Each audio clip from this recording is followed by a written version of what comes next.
Buen día para todos. A 18 días del mayor error autoinfringido, el gobierno no logra recuperarse de las esquirlas del CryptoGate. El presidente no se disculpó por la cadena de hechos desafortunados que generó su publicación. Escuchábamos una serie de excusas en el día de ayer, en una nota exclusiva con La Nación Más, aunque reconoció que ya elevó la muralla para alejarse de posibles especuladores que se acercan para tomarse una foto o para promocionarse junto a él. Bueno, algunas luces verdes llegaron desde el Senado. La semana pasada se aprobó la suspensión de las PASO, la ley antimafia, de reiterancia, el juicio en ausencia. Los flashes con Elon Musk o con la jefa del Fondo Monetario, Kristalina Georgieva, están hablando de una buena sintonía, pero todavía el acuerdo con el fondo no terminó de cerrarse. Hay que decir que el riesgo país aumentó a la espera de este acuerdo, obviamente. Desde el discurso en Davos se han dado una serie de errores y al único que podemos responsabilizar es a la impericia del gobierno, más allá de los obstáculos que según el presidente le pone la casta política. Tanto se reitera esto y permanentemente que va a terminar siendo, bueno, una frase simplemente, ¿no? En el propio discurso de Davos, lejos de hablar de los objetivos concretos logrados en el primer año de gestión, Milei se plantó como un cruzado contra la cultura woke, una forma de denominar al progresismo desde los sectores más conservadores. Después llegó el tuit con la difusión, entre comillas, de la criptomoneda, cuya repercusión judicial está lejos de terminar. Hay denuncias en el país y en el exterior. La semana pasada, el viernes, el New York Times publicó una investigación donde denuncia que empresarios cripto se jactaban de tener influencia con el entorno de Milei. Y hay que decir algo de este periódico que se caracteriza por seguir los temas y no quedarse con los títulos, ¿no? Siguen los temas hasta después tener una conclusión propia. Agárrate cuando tiene una conclusión propia. Es algo verificado, chequeado, muy analizado. Bueno, habrá que ver. Los esfuerzos por recuperar el control de la agenda, que en estos días dieron que hablar, al respecto no parecen dar resultado, ni la tensión con el grupo Clarín por la compra de Telefónica, ni la llegada de García Mansilla y el hijo a la corte, ni la escalada discursiva con Axel Kicillof, parecen quitar del mapa el impacto del CryptoGate. Por ahora. A la gente se le pregunta, pero todavía el gobierno tiene mucha banca en la población.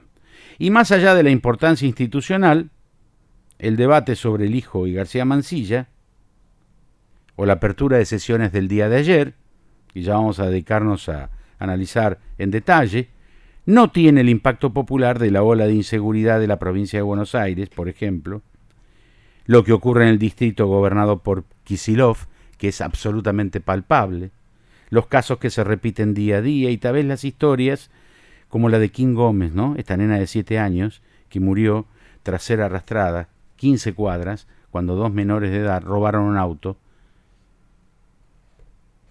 Golpeó a todo el mundo.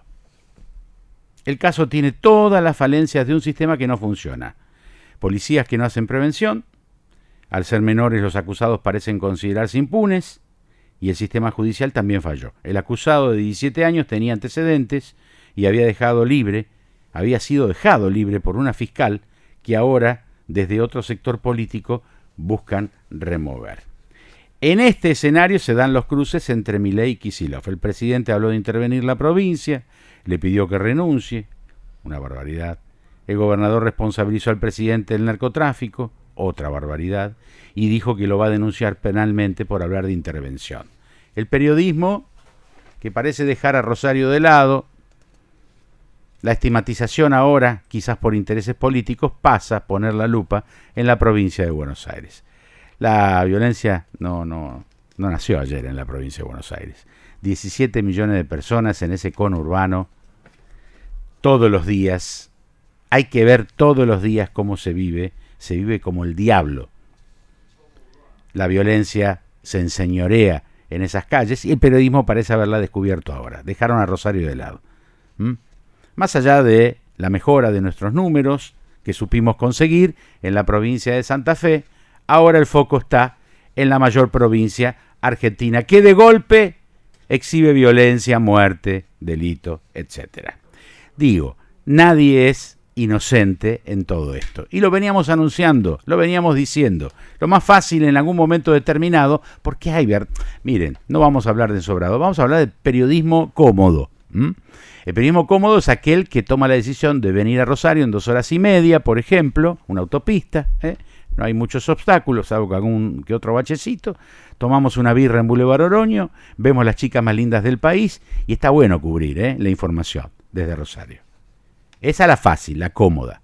Después la jodida, la difícil, la que les conviene a muchos. Efectivamente, a la oposición, al propio oficialismo a veces cuando se hace el distraído, o a la misma prensa, que, bueno, los temas se ponen de moda y hay otros intereses en juego. Ahora la violencia es en la provincia de Buenos Aires. Desde que yo tengo uso de razón y hablando con mucha gente, y después de tantos años de trabajar allí también, la violencia es cuestión de todos los días. Pero no se hablaba, no se decía. Después están los funcionarios, ¿no? Como Scioli, por ejemplo, que a la hora de informar qué fue lo que pasó, dice muerte dudosa. Y bueno, ahora vamos a informar, le vamos a dar los datos. Nunca llegaban. Milei habló anoche ante la Asamblea Legislativa. Hay un montón de temas que vamos a abordar. El kirchnerismo no asistió, algunos opositores tampoco, se notó vacía la sala. En la apertura el presidente tuvo la oportunidad de contar lo que hizo en su primer año y adelantar el rumbo que piensa para el país para el año que comienza.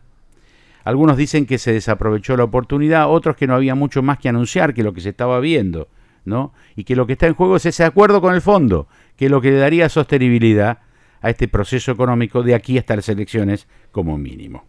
El gobierno debe dejar de seguir peleando con espejismos.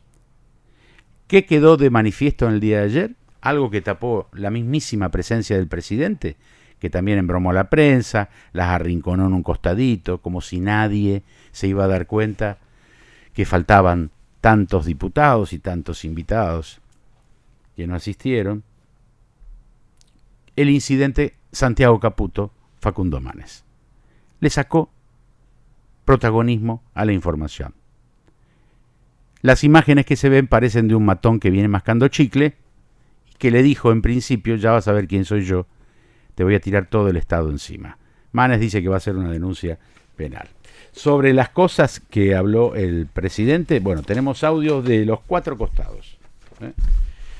Estamos muy interesados en recordar lo que dijo de Rosario, la baja imputabilidad, la relación con Kicillof, el acuerdo comercial con los Estados Unidos, el acuerdo con el fondo, la relación con Unión con la Patria, el acuerdo, la pauta oficial, el kirchnerismo de derecha.